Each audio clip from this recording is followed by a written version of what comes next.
السلام علیکم ورحمۃ اللہ وبرکاتہ۔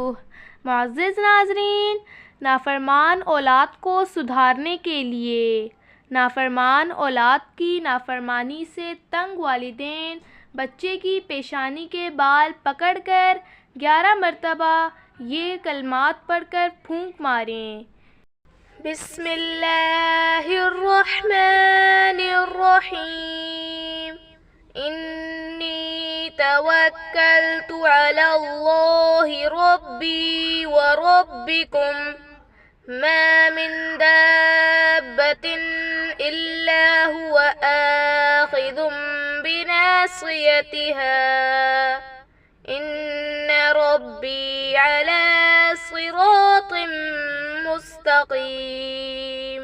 ترجمہ: میں نے اللہ پر بھروسہ کیا جو میرا رب ہے اور تمہارا رب ہے۔ کوئی چلنے پھرنے والا نہیں مگر وہ اس کو چوٹی سے پکڑنے والا ہے، قبضے میں لیے ہوئے ہے۔ بے شک میرا رب سیدھے راستے پر ہے۔ اس دعا کو اپنے بچوں کو سکھائیں اور پھر کمال دیکھیں۔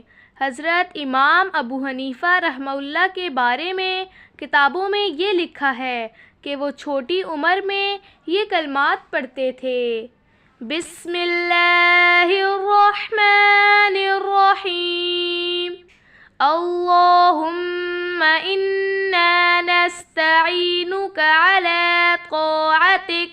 اس دعا سے ذہن اور علم میں برکت ہوتی ہے۔